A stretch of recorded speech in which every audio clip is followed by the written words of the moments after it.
Welcome! This presentation will focus on self-awareness, mindfulness, and self-care. The information in this presentation was prepared by Marissa Bell of the TUSD African American Student Services Department and Monique D. Landrum of the TUSD Mexican American Student Services Department. The objectives for this training are to define self-awareness, to understand how stress impacts thoughts, emotions, and behavior, to recognize cognitive distortions, to understand strategies for self-regulation, and lastly, to identify mindfulness and self-care resources. Before we dive in, we're going to begin with a 3-question pre-test to gauge your current understanding of this topic. Please take a few minutes to think about the following questions before starting the presentation. Self-awareness can be defined as the conscious knowledge of one's own character, feelings, motives, and desires. In order to be self-aware, you must objectively watch what is happening around you, to you, and within you. It involves constantly monitoring our stress, thoughts, emotions, and beliefs. Examining ourselves throughout the day allows us to get out of the autopilot mode and approach challenging situations in a way that promotes growth and positive solutions. Now that we know what self-awareness is and why it's valuable, let's look at how to do it. Increasing your self-awareness is going to take conscious mental effort. We will talk more about mindfulness in later slides. However, there are some things you can try that will help you improve self-awareness. I've listed a few tips on the slide. Take a second and read through them. Becoming better at these will increase your ability to be more aware of yourself. Limited perspectives lead to limited thinking, so I encourage you to be open to other viewpoints and ideas which can expand your own opinions and perspectives. Being an objective listener helps us focus on the other person rather than on our often biased thinking. It will also allow us to practice inner dialogue and our ability to express our opinions. Since we are our own best audience, we may miss something in our self-appraisal. I encourage you to ask a friend their opinion of you or of something you have done and be open to hearing their perspective. There may be some ways in which you behave that you are unaware of. Journaling is a great tool. It promotes vulnerability and critical thinking. I understand it is not everyone's cup of tea, but give it a try because it just might be yours. The more you know and learn about yourself, the better you will be self-aware. The DISC personality test is a popular tool psychologists use.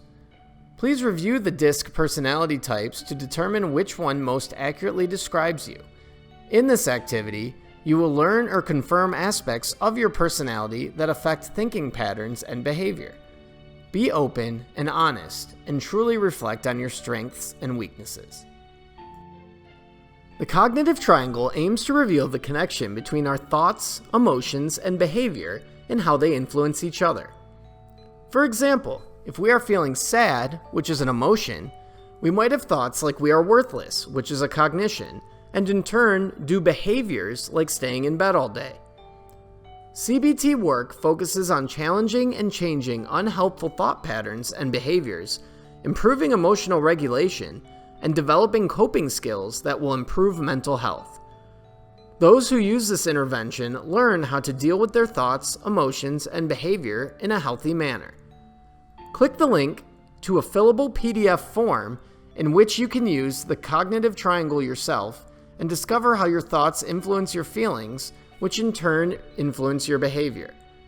Tracking your thoughts and emotions leads to increased self-awareness and a higher chance of positive outcomes in the future.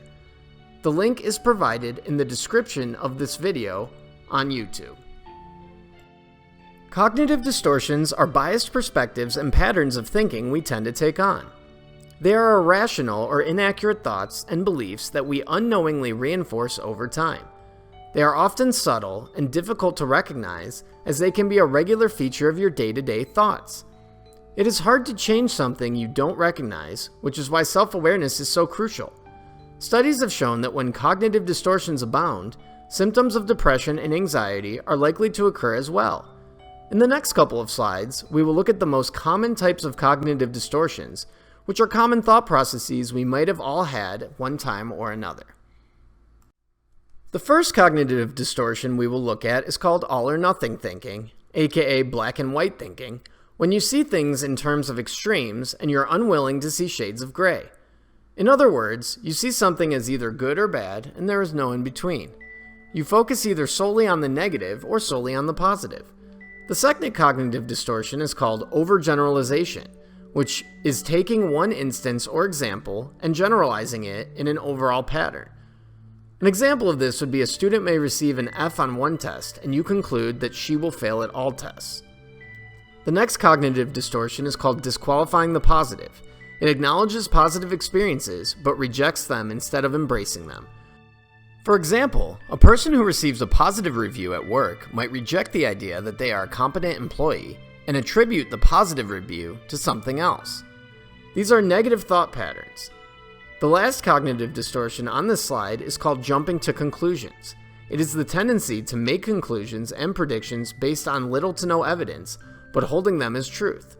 An example of this would be when you see a stranger with a perceived unpleasant expression on their face, and you assume that they are thinking something negative about you, or thinking that you will never get a promotion because it is up to this point you have not.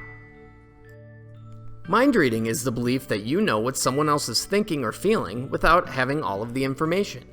The thought of people looking at me, so I must have said something wrong, is an example of mind reading.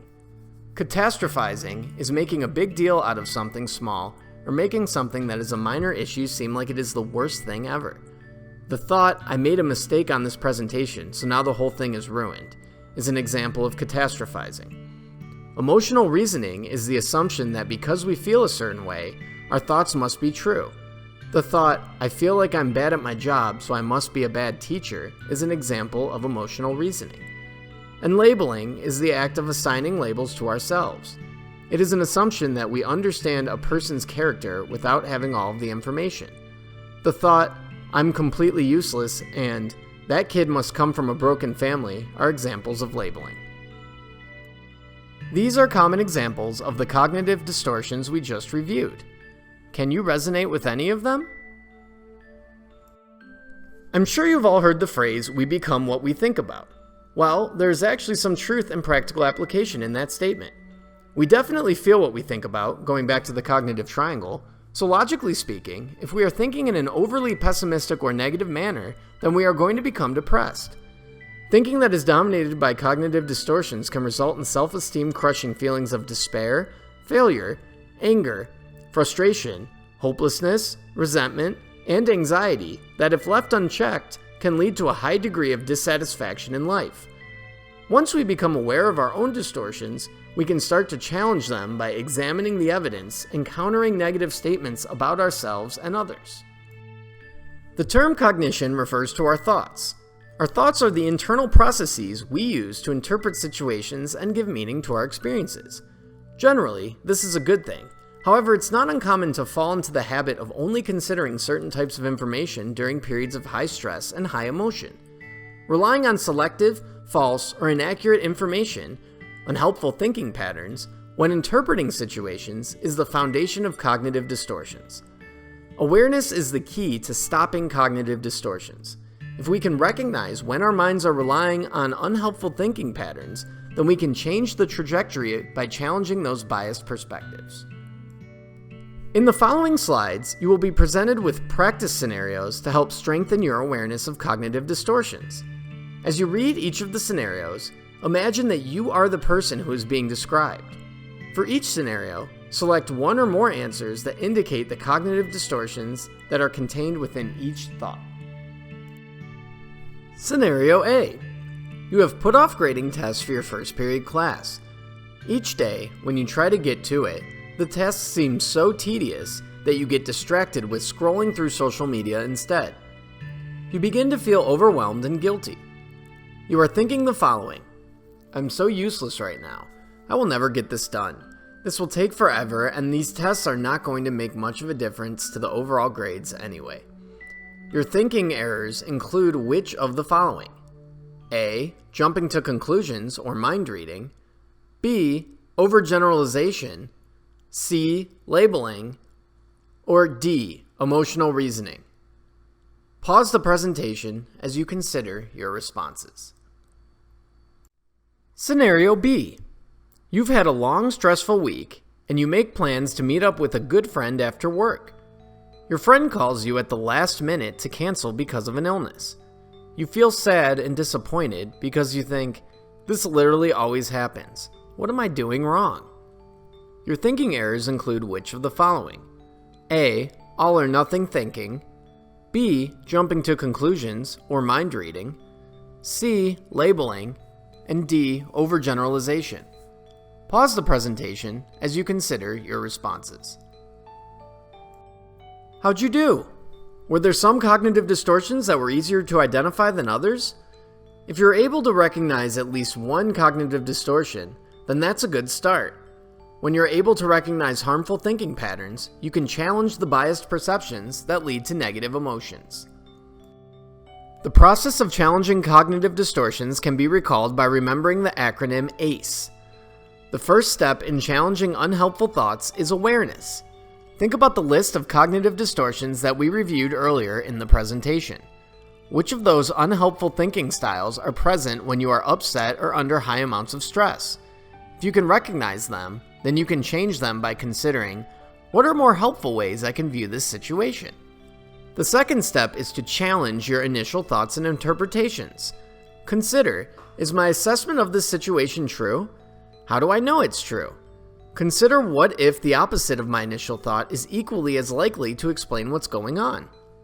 Lastly, examine your thoughts and reframe them. Consider who you would be without that initial unhelpful thought. Would you be feeling differently? Would you act differently in the situation with a different interpretation? In the case of worrying or catastrophizing, consider, what is the worst that can logically happen given the circumstances, and how can you prepare yourself for that? In all situations, consider what would be a more helpful way to view this event. Putting all of the concepts we've discussed so far into practice. Take a few minutes to think about a time when you personally responded to a situation emotionally. Think about how you felt. What was your understanding of the situation at the time? What did you think about the outcome? How did you feel about the outcome?